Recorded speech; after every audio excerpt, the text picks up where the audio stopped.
അസ്സലാമു അലൈക്കും വറഹ്മത്തുള്ളാഹി വബറകാതുഹു. അൽഹംദുലില്ലാഹ് വസ്സലാത്തു വസ്സലാമു അലാ റസൂലില്ലാഹ് വഅലാ ആലിഹി വഅസ്ഹാബിഹി വമൻ വാല.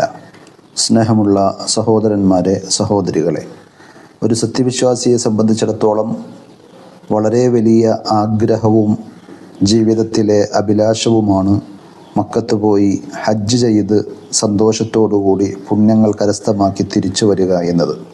പക്ഷേ അതിൽ പ്രത്യേകം ശ്രദ്ധിക്കേണ്ട ഒരു കാര്യം, നമ്മൾ ചെയ്യുന്ന എല്ലാ കർമ്മങ്ങളും നബി സല്ലല്ലാഹു അലൈഹി വസല്ലമയുടെ മാതൃകയനുസരിച്ച് പഠിച്ചറിഞ്ഞ് വേണം നിർവഹിക്കാൻ.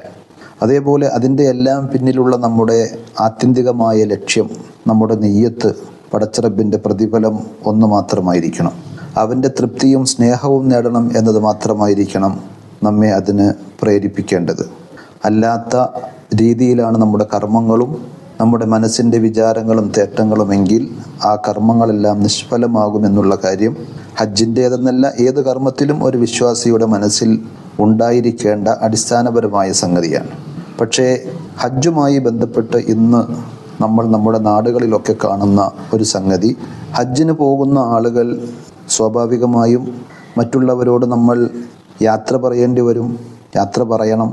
ഏതെങ്കിലും തരത്തിലുള്ള ഹക്കിടപാടുകളുണ്ടെങ്കിൽ അത് തീർക്കണം, കൊടുക്കാനും വാങ്ങാനും. അതേപോലെ തന്നെ നമ്മുടെ നാവ് കൊണ്ടോ കൈകാലുകൾ കൊണ്ടോ ഒക്കെ ആരെയെങ്കിലും വേദനിപ്പിച്ചിട്ടുണ്ടെങ്കിൽ, വിഷമിപ്പിച്ചിട്ടുണ്ടെങ്കിൽ അതൊക്കെ ഒന്ന് മാപ്പാക്കുന്നത്, പൊരുത്തപ്പെടുവിക്കുന്നത് നല്ല കാര്യമാണ്. പക്ഷെ അങ്ങനെയുള്ള യാത്ര പറയലും കാര്യങ്ങളുമൊക്കെ ചെയ്യുന്നതിനപ്പുറത്ത് സ്വാഭാവികമായും ഇന്ന് വന്നുകൊണ്ടിരിക്കുന്ന സംഗതി അതൊരു ചടങ്ങായി മാറുന്ന, അതേപോലെ അതിൻ്റെ പേരിൽ വലിയ ഫംഗ്ഷനുകളും പരിപാടികളും സംഘടിപ്പിച്ച് ഒരു ഹജ്ജ് കല്യാണം എന്ന രീതിയിൽ ഹാള് ബുക്ക് ചെയ്ത് പരമാവധി ആളുകളെ ക്ഷണിച്ച് അതിൽ വലിയൊരു വിഭവസമൃദ്ധമായ ഭക്ഷണം കൊടുക്കുക എന്നതിലുപരി അതിൻ്റെ അനുബന്ധമായി മറ്റ് പലതും നടക്കുന്നു.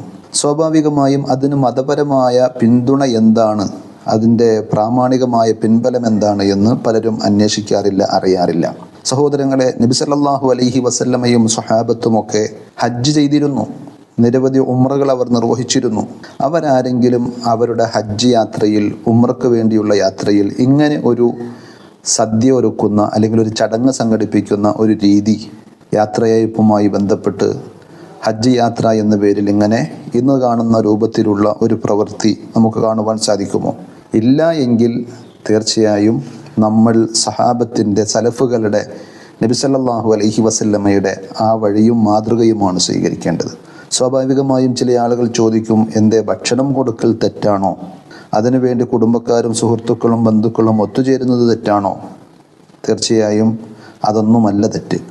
പക്ഷെ പ്രത്യേകമായൊരു സമയവും കാലവും കോലവും ഏത് കർമ്മത്തിനും, ഇസ്ലാമിൽ നല്ലതായി ഗണിക്കപ്പെടുന്ന ഏത് കർമ്മങ്ങൾക്കും, ഏത് ഇബാദത്തുകൾക്കും, ആരാധനകൾക്കും മതപരമായ പ്രത്യേക പരിഗണന വരാത്ത, അധ്യാപനങ്ങളില്ലാത്ത സമയവും കാലവും നിശ്ചയിച്ച് കോലവും രൂപവും നിർണയിച്ച് നടത്തുന്ന എല്ലാം ബിദ്അത്തിന്റെ ഗണത്തിലാണ് വരിക. അതുകൊണ്ടാണ് മരിച്ച വീട്ടിൽ 40ഉം 60ഉം ഒക്കെ ദിവസങ്ങൾ നിശ്ചയിച്ച് അവിടെ നടത്തുന്ന ഒരുമിച്ച് കൂടലും ഭക്ഷണ വിതരണവും ഒക്കെ ബിദ്അത്താണ്, തെറ്റാണ് എന്ന് നമ്മൾ മനസ്സിലാക്കിയത്. അതേപോലെ തന്നെയാണ് നബി സല്ലല്ലാഹു അലൈഹി വസല്ലമയുടെ സ്വഹാബി അബ്ദുല്ലാഹി ഇബ്നു മസ്ഊദ് റളിയല്ലാഹു അൻഹു പള്ളിയിൽ കണ്ട കാഴ്ച.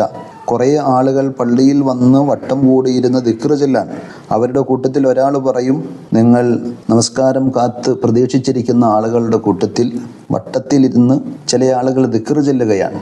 അവരുടെ കൂട്ടത്തിൽ ഒരു നേതാവ് പറയും, കബ്ബിറൂ മിഅ, 100 പ്രാവശ്യം നിങ്ങൾ അല്ലാഹു അക്ബർ എന്ന് പറയണം. അപ്പോൾ അവരെല്ലാവരും കൂടി 100 പ്രാവശ്യം തക്ബീർ ചൊല്ലും. പിന്നെ ഹല്ലിലൂ മിഅ, അങ്ങനെ അവർ 100 പ്രാവശ്യം ലാ ഇലാഹ ഇല്ലല്ലാഹ് എന്ന് പറയും.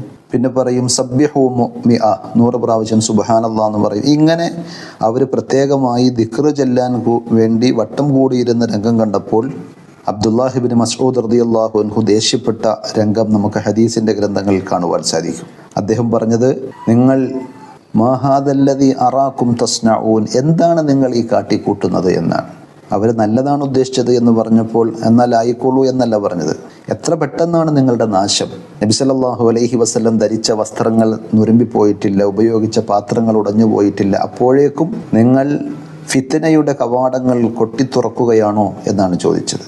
നിങ്ങൾ നിങ്ങളുടെ തെറ്റുകുറ്റങ്ങൾ സംഭവിച്ചു പോയ കുറ്റങ്ങളെക്കുറിച്ച് എണ്ണം പിടിക്കുകയാണെങ്കിൽ നന്മകൾ നഷ്ടപ്പെടുകയില്ല എന്ന് ഞാൻ ഗ്യാരണ്ടി ചെയ്യാമായിരുന്നു എന്ന് പറഞ്ഞ് അതിശക്തമായി അതിനെ വിലക്കുന്നുണ്ട്. സഹോദരങ്ങളെ, നമ്മുടെ ഇബാദത്തുകൾ ഫലശൂന്യമായി പോകാതിരിക്കാൻ, പിശാചിന്റെ കുതന്ത്രങ്ങളിൽ നമ്മൾ പെട്ടുപോകാതിരിക്കാൻ നമ്മൾ ബിദ്അത്തുകൾ കടന്നു വരുന്ന ഇത്തരം വഴികൾ സൂക്ഷിക്കേണ്ടതുണ്ട്. ഇമാം സുഫിയാൻ സൗരി റഹ്മത്തുള്ളാഹി അലൈഹി പറഞ്ഞതുപോലെ പിശാചിന് നമ്മളെ കൊണ്ടൊരു ഹറാമ് ചെയ്യിപ്പിക്കുന്നതിനേക്കാൾ സന്തോഷം ബിദ്അത്തുകളുടെ വാതിലുകൾ തുറന്ന് ബിദ്അത്തുകൾ ചെയ്യിപ്പിക്കലായിരിക്കും. അതുകൊണ്ട് സൂക്ഷിക്കുക. അള്ളാഹു നമ്മെ എല്ലാവരെയും കാത്തുരക്ഷിക്കുമാറാകട്ടെ. അസ്സലാമു അലൈക്കും വറഹ്മത്തുള്ളാഹി. വിസ്ഡം ഇസ്ലാമിക് ഓർഗനൈസേഷൻ അവതരിപ്പിക്കുന്ന നേർവഴി എല്ലാ ദിവസവും ഏതാനും മിനിറ്റുകൾ സാമൂഹിക, വൈയക്തിക, കുടുംബരംഗങ്ങളെ വിശകലന വിധേയമാക്കുന്നു. അറിയുക, അറിയിക്കുക. നേർവഴി. Peace Radio. Tune to reality.